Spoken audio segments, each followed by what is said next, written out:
بسم اللہ الرحمن الرحیم۔ ناظرین کرام، جواہر لال کے والد نے بیٹے کو شاہی خاندان کی طرح پڑھایا، نوابوں جیسی پرورش کی، کیمبرج یونیورسٹی میں تعلیم دلوائی، اور جب وہ بیرسٹر بن کر ہندوستان واپس آ گئے تو انہیں الہ آباد میں اچھے کلائنٹس لے کر دیے۔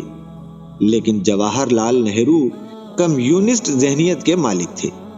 وہ سیاست میں آ کر معاشرے میں مساوات پیدا کرنا چاہتے تھے۔ والد نے بہت سمجھایا، مگر جب دال نہ گلی تو انہوں نے ایک دن جواہر لال نہرو کی الماری سے سارے قیمتی سوٹ، جوتے اور سگار نکالے اور دوستوں کے بچوں میں تقسیم کر دیے، اور ان کی جگہ کھدر کے 2 پاجامے اور 3 کرتے لٹکا دیے، اور ہاتھ سے بنی ہوئی دیسی جوتی رکھوا دی۔ جواہر لال کے کمرے سے سارا فرنیچر بھی اٹھوا دیا گیا، فرش پر کھردری دری اور موٹی چادر بچھا دی، اور خانسامہ کو حکم دے دیا کہ تم کل سے صاحبزادے کو جیل کا کھانا دینا شروع کر دو، اور بیٹے کا جیب خرچ بھی بند کر دیا گیا۔ جواہر لال نہرو نے جب اپنے کمرے کا یہ حال دیکھا تو رات کو مسکراتے ہوئے والد کے پاس آئے۔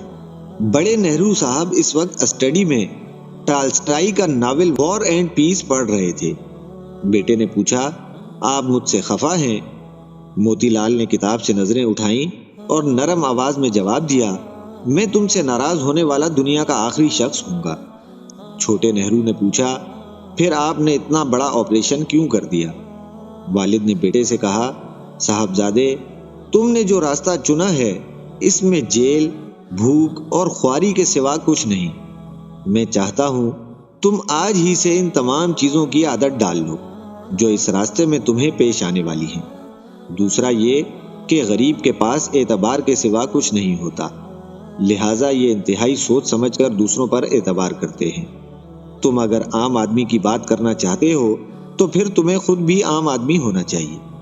تم انگلینڈ کے سوٹ اور اٹلی کے جوتے پہن کر غریب کی بات کرو گے تو تم پر کوئی اعتبار نہیں کرے گا۔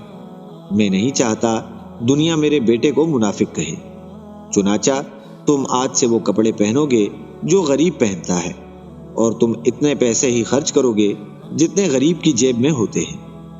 جواہر لال نہرو نے والد کا ہاتھ چوما اور پھر مرنے تک کھدر کے کپڑے اور دیسی جوتے پہنے اور غریبوں جیسا سادہ کھانا کھایا۔ ہمارے ملک کا سب سے بڑا المیہ ایسے لیڈرشپ کا فقدان ہے۔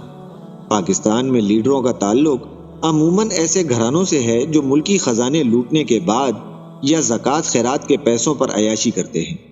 ہم ڈرٹی پالیٹکس کے ایک خوفناک جوہر میں غوطے کھا رہے ہیں۔ ملک کی تینوں بڑی سیاسی جماعتیں غریبوں کی باتیں ضرور کرتی ہیں، لیکن ان کے لیڈروں کا لائف اسٹائل اور ان کی شخصیت ان کی باتوں سے میچ نہیں کرتی۔ ہزاروں کنال کے بنگلوں اور فارم ہاؤسز میں رہنے والے، کئی لاکھ ماہانہ تنخواہ اور دنیا بھر کی مراعات پروٹوکول لینے والے، بیرون ملک بڑے گھر اور بینک بیلنس رکھنے والے، بلٹ پروف گاڑی اور جہاز و ہیلی کاپٹر کو گلی کے موٹر سائیکل کی طرح استعمال کرنے والے ہمارے تمام وزیر اعظم ایک غریب ملک کے رہنما نہیں ہو سکتے۔ اگر رہنما لینا ہے تو غریب عوام سے لیں، جو عام شہریوں کی طرح 5-7 مرلے کے گھر میں رہے، جرمن چانسلر اینجلا کی طرح 2-3 سوٹوں اور ایک ہی کوٹ کے ساتھ 5 سالہ دور اقتدار پورا کرے اور دنیا بھر میں کروڑوں لوگوں کو اپنے کردار سے گرویدہ بنا لے۔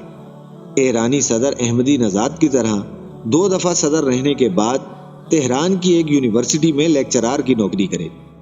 باراک اوباما کی طرح صدارت سے فارغ ہو کر کرائے کا مکان ڈھونڈتا پھرے۔ ہماری قسمت میں لیڈر نہیں، دھندے والے لوگ ہیں جو اپنی فیملی ممبرز کے اندرون اور بیرون ملک اکاؤنٹ بھرتے جا رہے ہیں اور عوام کا کوئی ذکر اذکار نہیں۔ ناظرین، اگر ویڈیو پسند آئی ہو تو ویڈیو کو لائک اور شیئر ضرور کر دیجیے گا، اور ہمارے چینل وائس آف چودھری کو سبسکرائب کر دیجیے گا۔ شکریہ۔